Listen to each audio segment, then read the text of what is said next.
Thanks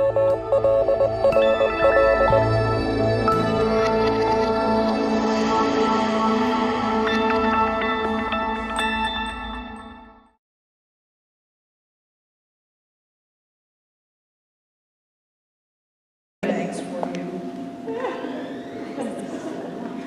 Okay, we're almost ready.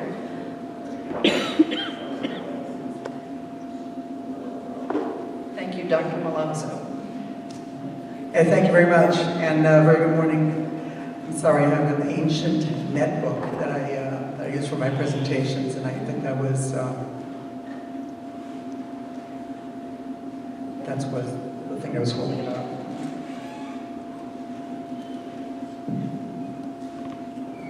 Okay, I want to thank Michelle very much for inviting me here to give this presentation. I'm going to talk about holiday DXPedition style. It's actually, this is a view from the balcony at our timeshare condo that we have on the North Shore of Puerto Rico, right outside of, right by the International Airport there, if anybody's been there. We've been going there for several years, but it's only since 2015 that we decided to try to set up an HF operation from our little balcony there at the condo. And we're here.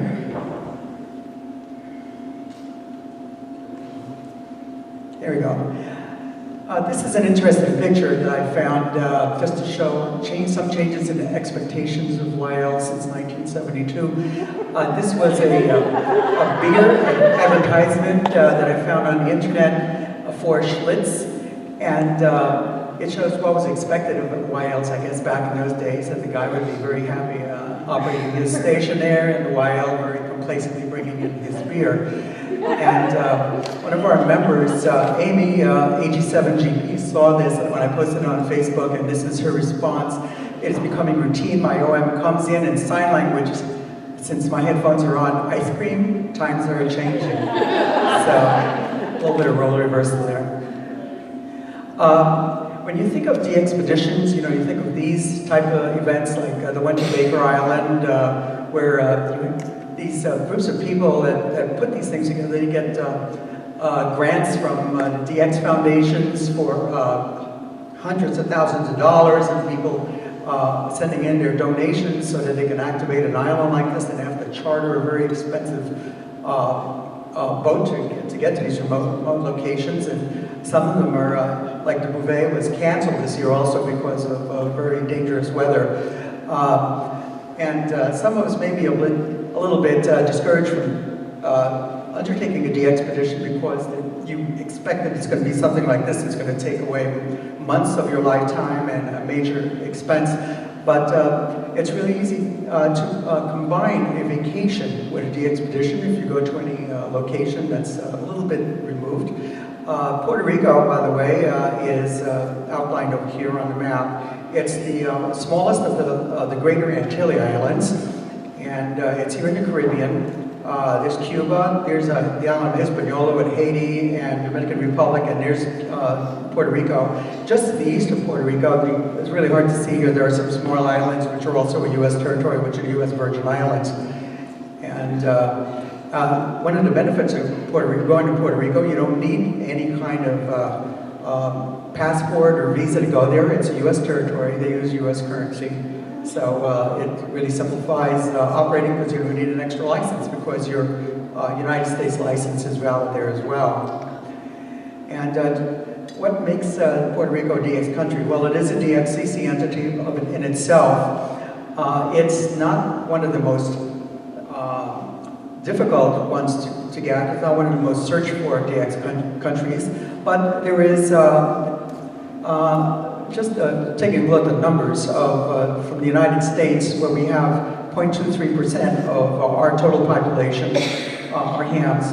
In Puerto Rico, it's 0.12%, and the total number is a little bit lower, it's 42.15. I have a question mark there because out of the total population of Puerto Rico, which this was an estimate back in July 2017, it's estimated that at least 500,000 people have emigrated from the island since Hurricane Maria.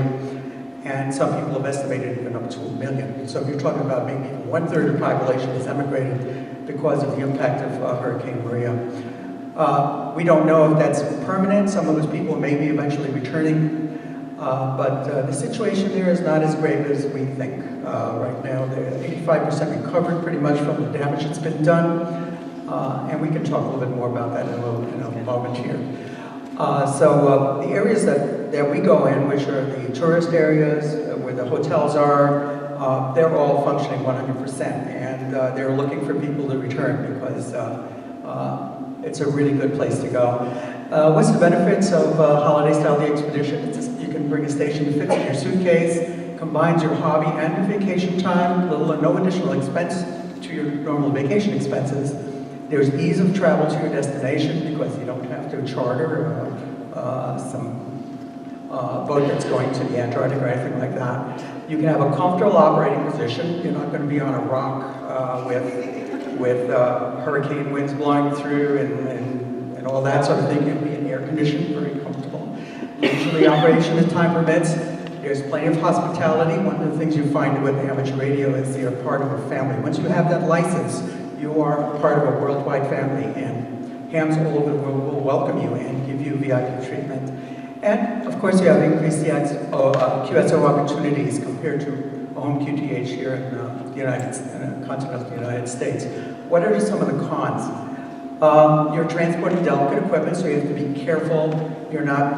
I do not put my equipment into checked luggage because it gets thrown around. So I like to carry it on. You have to be concerned for the weight of the equipment and the power supply. There's less room perhaps for some of the clothing and other necessities for your travel. You may have some possible limitations, which I did because we're in essentially a studio apartment with a balcony that's only 12 feet across. So that's possible. You may have limited resources at your destination where you may not have access to facilities to repair equipment very easily, like hardly any Radio Shacks anywhere anymore. So it's good to bring some tools. You may need licensing if you're in other jurisdictions outside the United States. Family priorities may take over during vacation, so we try not to do this during the honeymoon. And you may prepare everything and be there with your equipment and your antenna, everything, and there may be no propagation. So that's also a factor. What equipment do you have to pack? Your radio, of course, microphone, key if you like Morse code. Computer is great for logging, especially if you're going to be doing any contesting. Some headphones are good, especially if you're in an apartment where you don't want to be making noise and you have somebody else who might be trying to sleep while you're operating. Power source, either an AC power supply or a battery. You need your transmission line, your antenna, a way to mount your antenna. Some other tools, multimeter, SWR bridge. In some countries require you to bring a license and receipts for the equipment that you bring because they expect you to be taking your equipment with you when you leave. Logbook, eyeball, and QSL cards. And I do have some of my QSL cards on the front table if anybody would like to see my QSL card. When I first operated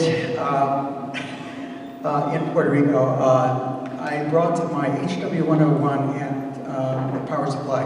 This was a major undertaking.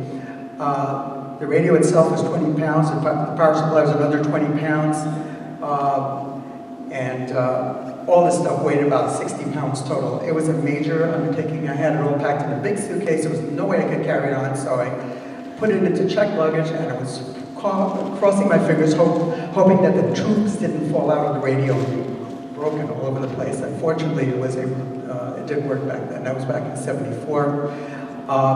In 2016 was the second year that I actually did a DXPedition. This was in a roller bag.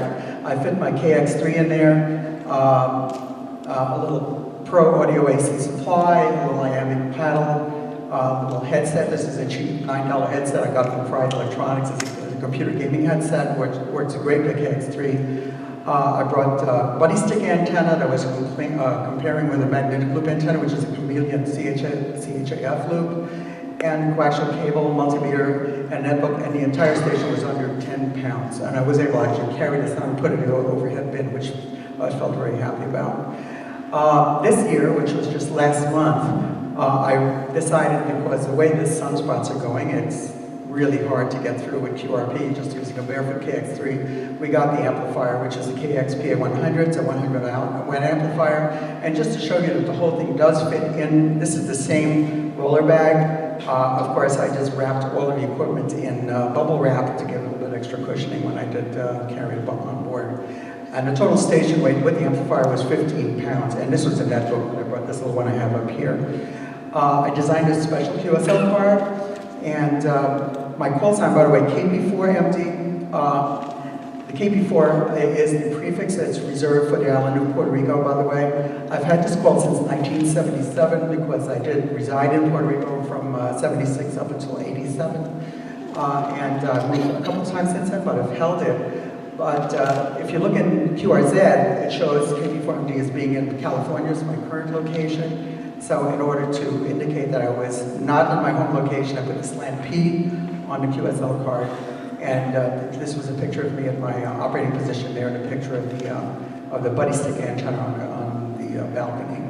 And then I also made a separate QRZ page for KP4MD/P. Anybody can do this. If you have a slant P or a slant M, your QRZ lets you do this. You can set up additional secondary pages to your call. So it had my information here for anybody who wanted to see a little bit more about the station. Now this is the building that our condo is in. This is ESJ Tower, which is just about 5 minutes outside of the International Airport in San Juan. We're up on the 8th floor, and we're in one of these balconies here, which is the great thing about the balcony is it has a rail there, which is galvanized steel. It's painted, but it's 12 feet long, and we found out that that makes an excellent counterpoise for your antenna. Here's a map, again, of the location. The hotel is right here, on this point here, and we have a good clear view right to the Atlantic Ocean here, to the north, to the west and east, depending on what side of the building you're on. And we have one unit that's on the west side, one on the east side, so we can go in both directions. And this is the Great Circle map, just showing you where the clear view is. Here is the view from the balcony looking over the Atlantic Ocean. It's really beautiful. And I have to say something, when WG018 saw this picture, he said that's our salt water amplifier. And it's very true, because having this salt water here gives you an extra 3 dB boost to your signal, because it acts as a perfect reflector, and it adds to the signal that's going up to the ionosphere. And it's great to have a view right to the horizon, because that's excellent for your takeoff angle for DX. Talk a little bit about ham hospitality. When we first reached out to the ham community there, Tony Santiago at KP4IA and his wife Milda were very gracious to meet us.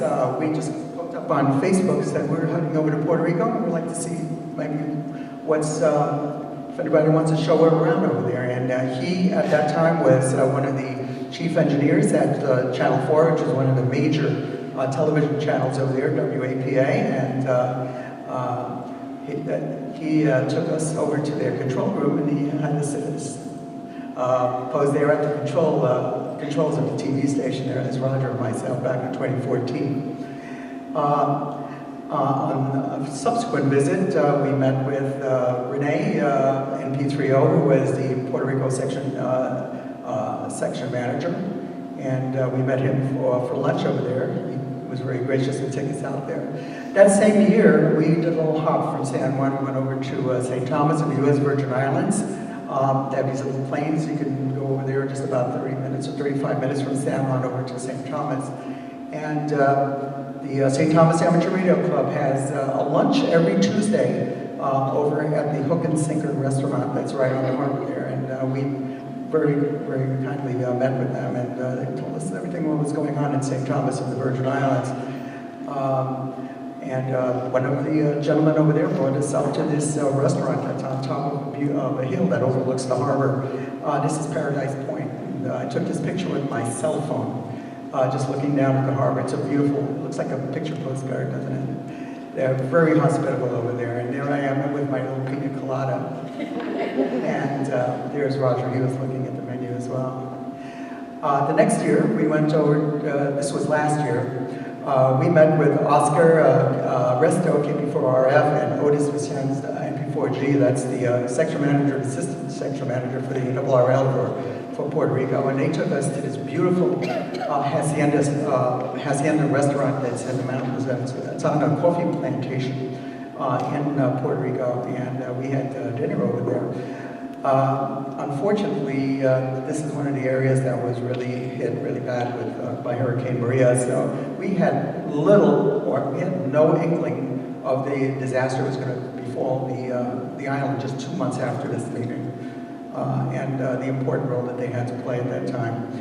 And again, last year we decided to take a hop over to St. Croix, which is another one of the U.S. Virgin Islands, KP2 land. And that's Roger and me on this little propeller plane that took us over to St. Croix. And Fred Cleaver, K9VV, who is the section manager for the U.S. Virgin Islands section, took us on a nice tour all around the island area. And stopped at a really nice restaurant on the North Shore of St. Croix for a little lunch. And this is the St. Croix Amateur Radio Club. We also attended their meeting. They were talking about preparation for hurricanes. And again, this was just 2 months before Hurricane Maria and Hurricane Irma went through and devastated them. Their focus was a lot on emergency preparedness, and I'm really glad they did that. They said that the territory government had no other contingencies for communications in case of emergencies. They were depending on amateur radio. So this was the Aries Amateur Radio Club meeting, and I'm really glad that they were on top of that situation. And there's another picture of the main town there in St. Croix, which is called Christiansted, really very picturesque. This year, which was just last week, last month, we went to the Arecibo Observatory while we were visiting. And if you look over here, this little piece here, this is the line feed for 430 megahertz. It's actually supposed to be way up long to the end of this pointer here. The rest of it broke off from the Hurricane Maria and made a hole in the dish down below. The dish is now repaired, but the line feed still hasn't been repaired, and they have a few $1 million grant for eventually repairing that as well. And Angel Vasquez, who is the director of telescope operations, took us on a VIP tour all the way around the dish and also the facilities there. There he is at the club station, KP4 Alpha Oscar for Arecibo Observatory. And there I am with Angel. And there's some other staff members. Some of you may know that Bud Drummond, W3FF, who is the designer of the bunny pole in town, he has a DXPedition to one of the Caribbean islands every year. It's usually in December. He has 8 people to operate QRP up to 100 watts using bunny pole antennas from a villa and from the surrounding beaches and mountains, and that's been going on since 2009.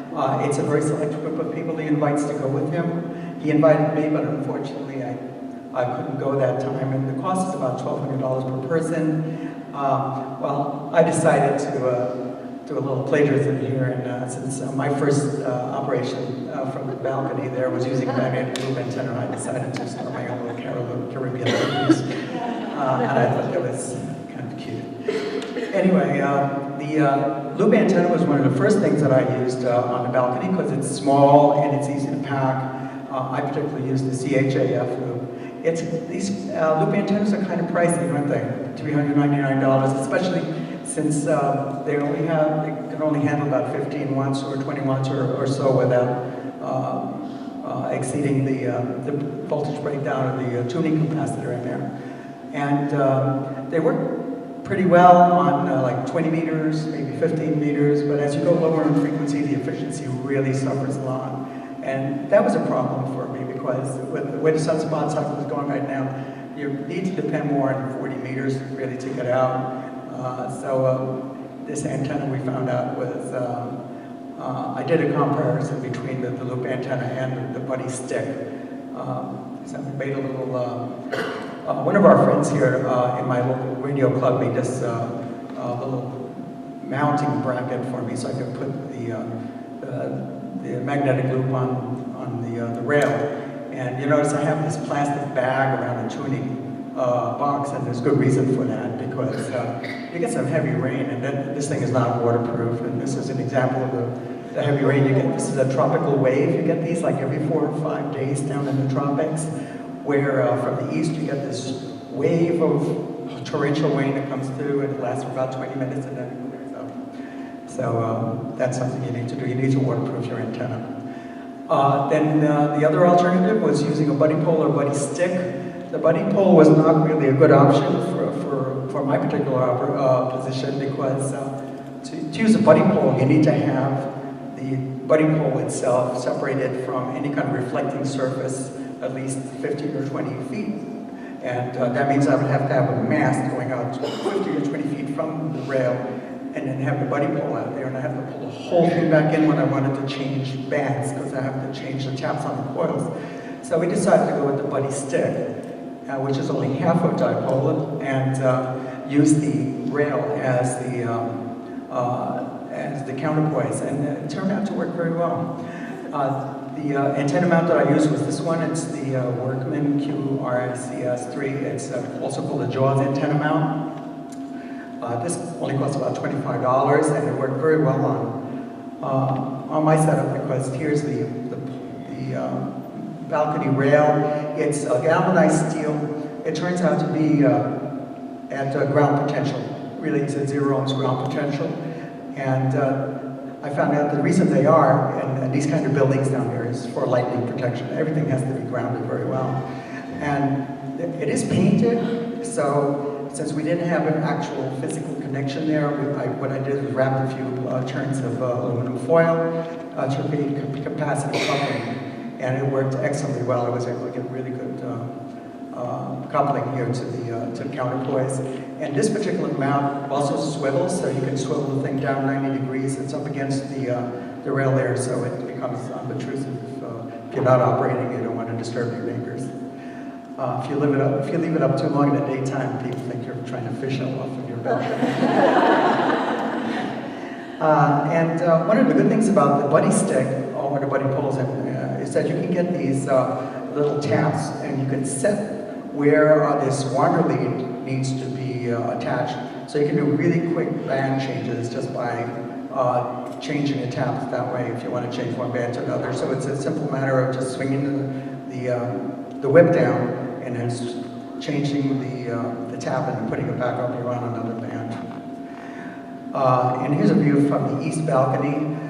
It looks like there's some clutter here, but actually this is just a little tiny peninsula that's sticking out here. So you have a really good low angle of radiation towards the east, towards Europe and Africa over there. And then the west balcony is a beautiful one. This one has a really clear view to the North America. And we did a comparison between the buddy stick and the loop antenna. One of the big things about loop antennas is they're very narrow, as you understand, as far as bandwidth is concerned. The buddy stick worked pretty well. It gave me this is about 150 kc bandwidth here for 2-to-1 SWR, but for the F loop it was much narrower than that. Which essentially what that means, when you use the magnetic loop, if you move very far, like about 50 kcs or 100 kcs in the band, you have to go out and adjust the tuning capacitor, or else you have a high SWR and it's not going to be efficient. Also, one of the things I really love to do is antenna modeling. I do a lot of work on antenna modeling. If you go to my qsl.net website, you'll see all the stuff that I've posted up there about antenna modeling. And so I modeled the buddy stick and the magnetic loop antennas, and they seem to have pretty good radiation patterns from the side of the building, but the efficiency was a big difference, especially on 40 meters. The buddy stick predicted an efficiency of about 50%, which is acceptable, but the efficiency for the magnetic loop at 7 megahertz was 1%. And there's a difference there of about 10 dB, so you're losing you're only getting about 10% of the efficiency on this one. Not good on the lower bands, but it works very well for 20 meters and 15 meters. I have no problem with the magnetic loop, and it certainly has its role when you're doing things like walking around and carrying a loop and setting it up in a park or something. That's fine, but for this I wanted to really get the most efficiency as possible. Solar cycle 24, as you can see right now, in 2018, we're pretty much near the bottom here, right towards the end here. So the challenge is, how do we get the most efficiency, you know, and how do we get out on HF? We have to use a lower frequency bands, and CW is great. I want to put a shout out there for all of you CW operators. I started out learning CW when I got my license back in 1970, and I've loved it ever since. And this is the year of continuous wave. You can see this on our website. And again, YL key twitchers rock. And if you know anything about the history of the YLRL, it started with an advertisement looking for YL key twitchers. There's some of us out there, and more of us are learning how to use it. It's certainly fun, and I did most of my operating on CW for that reason, because it gives you a several dB advantage over the phone. And if you're interested in those pictures of YLCW operators, there's a YLCW operator Facebook group, and you can look that up. The reverse beacon network, if any of you are familiar with this is a great way to test to see if people are hearing you. Sometimes you get on CW, you call the CQ, you're not getting an answer back for one reason or another. You don't know if people are hearing you. Well, a number of stations have set up their receivers 24 hours. They're just listening for anybody calling CQ and CW. And if they decode your call sign, it uploads there. That way you know you're getting out. That's the reason I use the reverse beacon network. Another thing that I use is Whisper. I'm into digital data. And Whisper is kind of a mode that you can set up your station and just see what kind of propagation you're getting at any time of the day. So I have my station set up on Whisper. It's running just about 5 watts on 40 meters. And I ran it for a full day just to see what time of the day would get me propagation, better propagation to different parts of the world.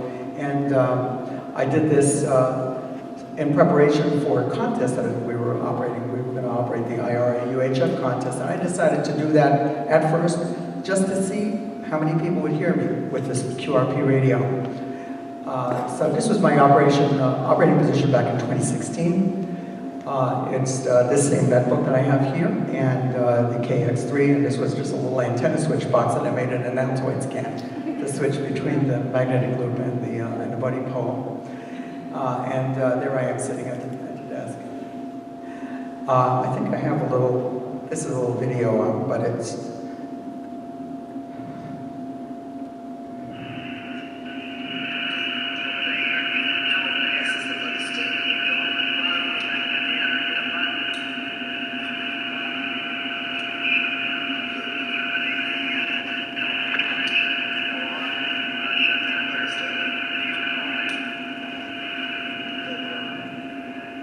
Yeah, what I was doing here was I was just comparing the signal strengths between the buddy stick and loop on this particular frequency, and that particular test I was doing at the time showed that the buddy stick was several dB stronger, even on that frequency at the time.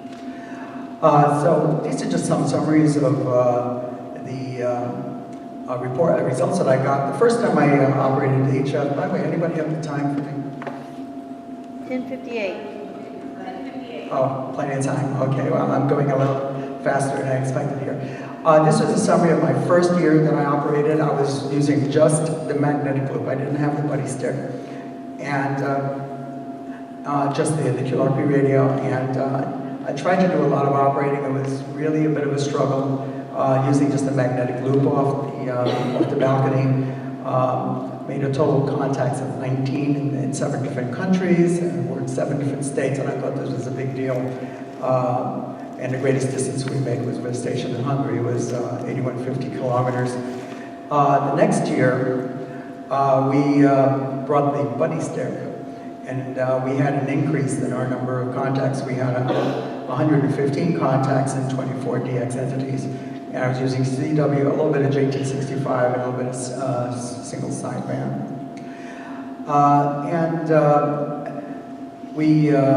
That's just a little bit more of a breakdown of the 2016 results. In 2017 is when I decided I'm going to try the IRA HF World Championship. And I entered in the CW QRP category. We made 216 contacts at 37 DX entities with a claim score of 48,336. and we operated 15, 17, 20, 30, and 40 meters. I was quite blown away by having all of these different entities. And just to show you, you can day to day, during the week try to work all these different countries, and you're probably not going to hear very many. When you get out during a contest, that's a real test. That's a real way, because people can be listening to you and they're going to be looking to contact you to get your point. And that's like a real good way to check to see how efficient and how effective your station is. I'm not essentially a contester, but now I love to do this because it's a good exercise to see how well your station works, and I dedicated some time. I actually dedicated about 16 hours of time to work that. So made a change this year, concerning the solar flux continues to go down, and it's more of a challenge for anybody to hear a QRP signal. We decided to go and get the amplifier. This is the YLRL KP4MD amplifier. It's kind of pricey, I know, but it was a compact amplifier that would fit into my roller bag, and it has the antenna tuning unit inside. And of course, at this point, I needed to get a little bit more of a power supply. This is the PowerWorks power supply that provides 30 amps. It's a switching power supply. It's very light, and I think it was only like 7 pounds. And there's a KX3. And I believe I have a little bit of a video here just to show you what I was doing during the contest a little bit.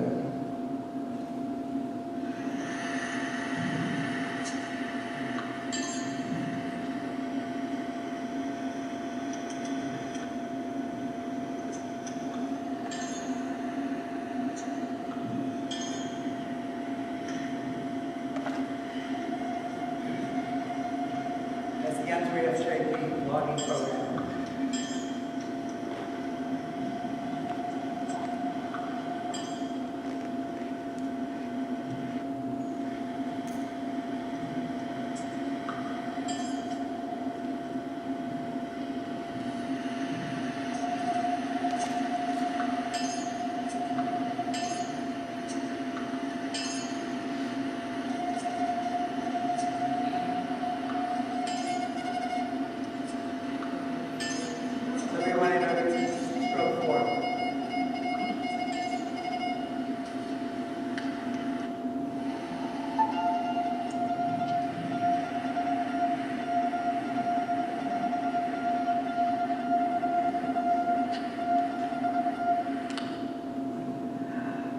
Well, that's just to show you one of the benefits. I was normally operating with the headphones on, so you wouldn't even hear that.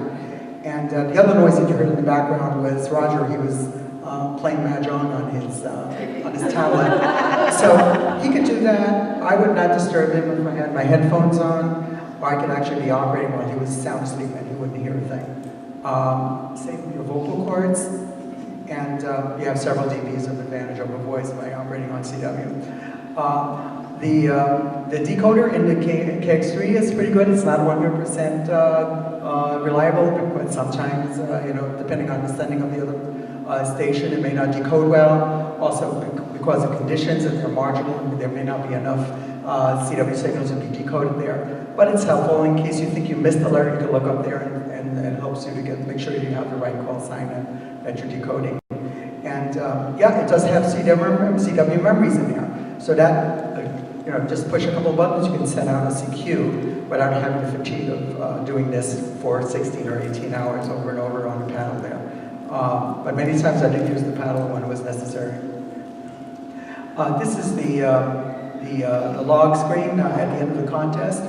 The KF, one of the best advantages of having this log program is that it'll produce your Cabrillo file that you need to upload, and it does it in a flash. And I had my scores submitted over to the YLRL website in just a minute or two. So it's a lot better than trying to do it by paper. It's a good reason to bring the computer along. So the summary report for our contest this year, I had 350 contacts this year. Total points was 90,336. total operating time, it actually calculates the amount of time you're in the contest. 16 hours and 27 minutes out of the 24 hours, so I roughly got about 6 hours of sleep in between there. And then the option calculates the QSOs per hour was 19 on the average. You see all my contacts were in CW, 120 of them were on 20 meters, 101 were on 40 meters. I had one contact on 80 meters, which was okay because it gave me another multiplier. 72 on 15, I had actually 21 on 10 meters, so 10 meters was worthwhile. I bring them along as well. These are a total of 44 DXCC entities that we contacted in that 24-hour period. And this is great because these are, some of these are countries that I had not had confirmed before. No, I don't have full DXCC yet because, like I say, I'm not a contester, I'm not a really active DXer, but this is a fun opportunity for us. Being on this high location, having an antenna out the window is as if you had an antenna up on a 100-foot tower. Because of the height and also the advantage of having salt water over there. Yeah.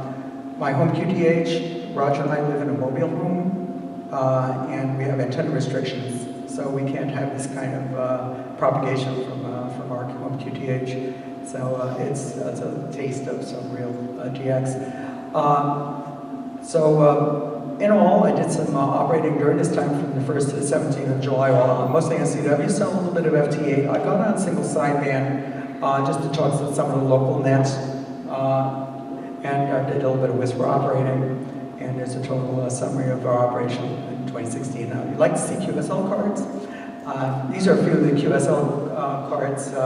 These are EQSLs, of course, because this was just from last month, you know. The time for the paper QSLs coming through the Bureau, and it takes a few months to get those. But here's one from Georgia, W4DXX, confirmed our CW QSL. Here's one from Indiana, K2DSW, some really quite beautiful on EQSL. This was one of the 13 colony stations, William Penn. I had no idea that's what it is, a kid, William WM and then PEN, William Penn station, and that was during the 13 colonies as well. VE7MID, that's in British Columbia, a beautiful picture over there. And Argentina, we contacted. This is Austria. This is one of the headquarters stations, the IARU headquarters station. They had a suffix HQ, most of them at the end of their call sign. This is from Austria. France, nice picture of the station area, 5MUX. Latvia, I guess, is the one country where all hams are YLs. So, yeah, that's their prefix is YL. Yeah, that's Latvia. And then Portugal, CT1GA, and Puerto Rico, of course, is one of our local contacts we did on 75 meters. And Romania, that's another IARU headquarters station, YR0HQ. And YT0HQ was from the Republic of Serbia.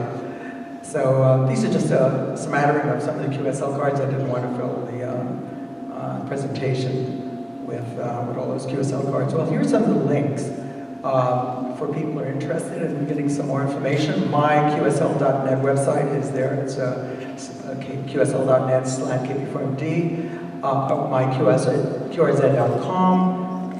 It is KP4MD/P. You can look that up on QRZ. If you're interested in more information about the buddy pole and the buddy stick antenna, there's the link for the buddy poles, buddypole.com. If you're interested in information on the chameleon loop, chameleonantenna.com, and Elecraft, of course, has your elecraft.com. And this is a beautiful picture. This is sunset from our balcony. And I said this, my caption, I put this on the Facebook page, was this is gray line time from KP4MD/P. That's when we have really good propagation enhancement. Yes, was there a question? Yeah, so you mentioned work the IRU patient. Did you work any of the WRTC station? I don't know. I honestly don't know. Why Yankee? Yankee 8? I don't believe so. Okay. No. Yes?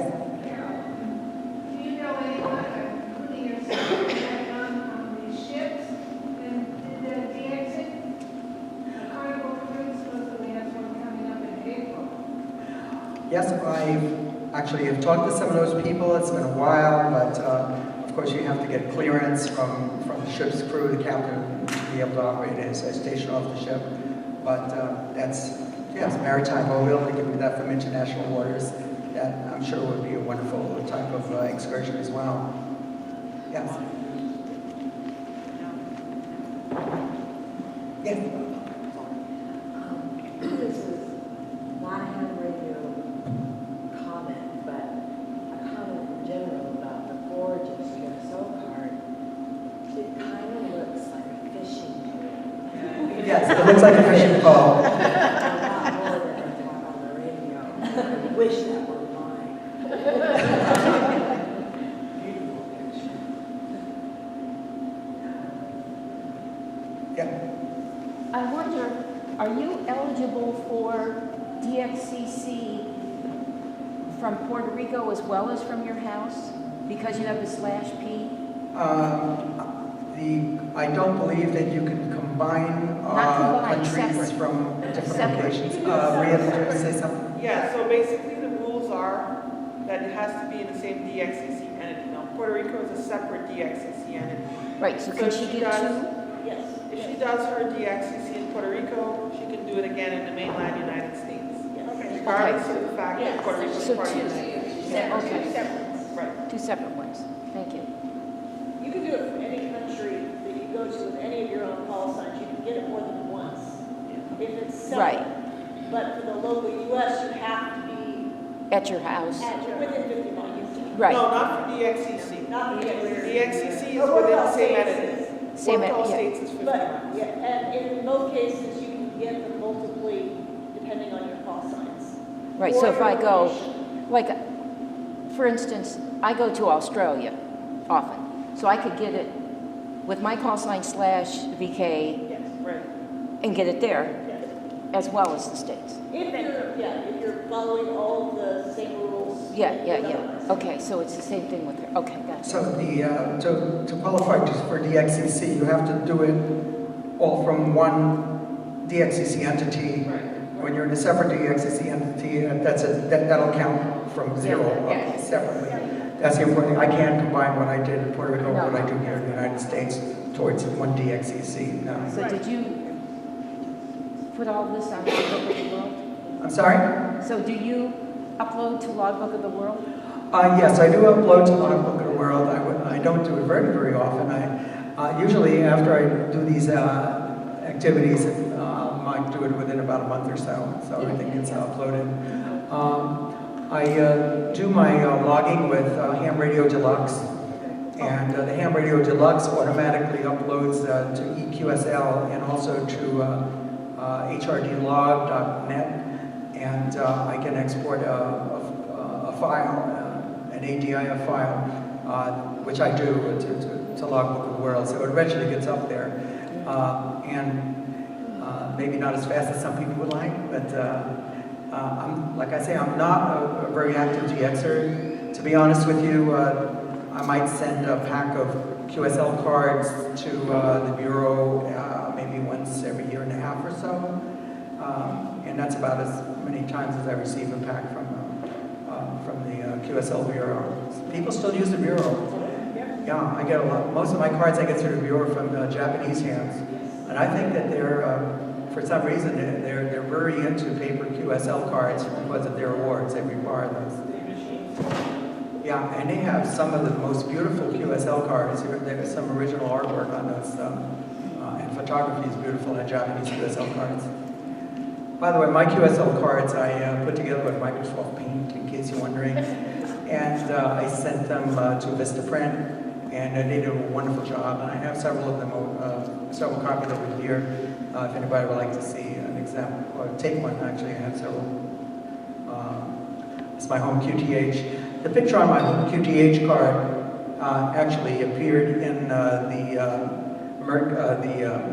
Radio Amateurs Handbook back a couple of years ago, and also in the general class license map for the YLRL. They picked it. That was a picture that was from a VHF QSL party I participated in about 4 years ago.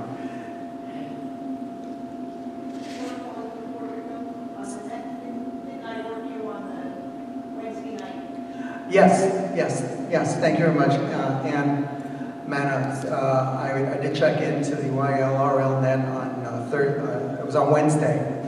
I check in once in a while from California, from home QTH over there.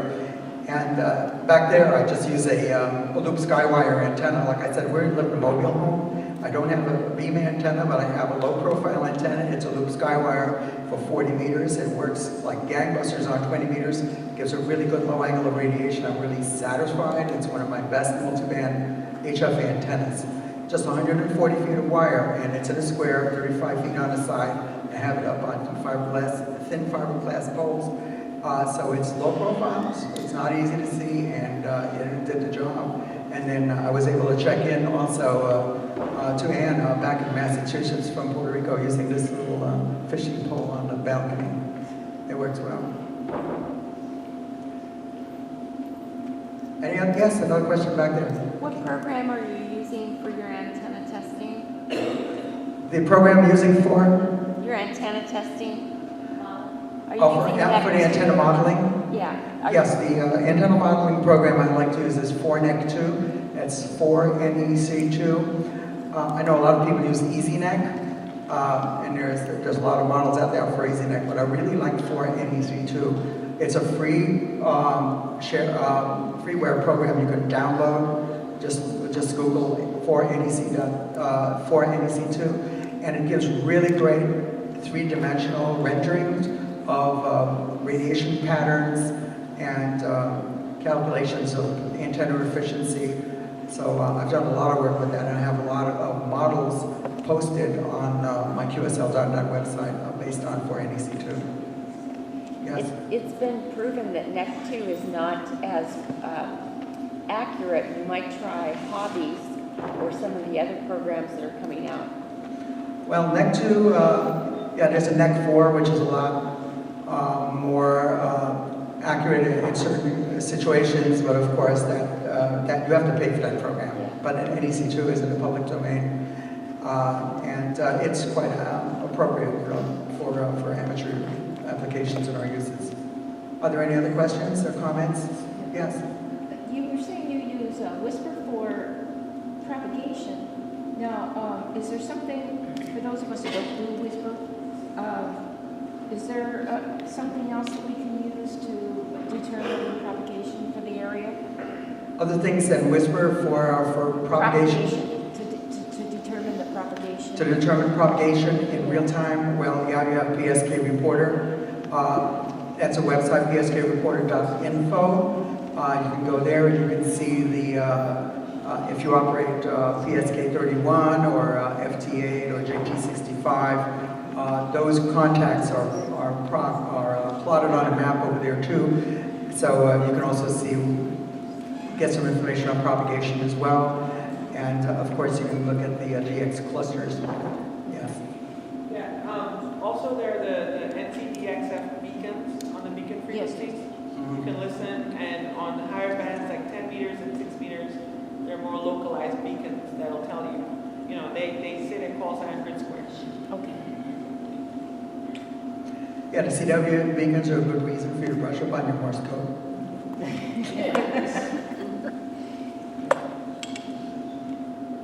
I think we probably ended before time, which is great. We have more time here for your prizes.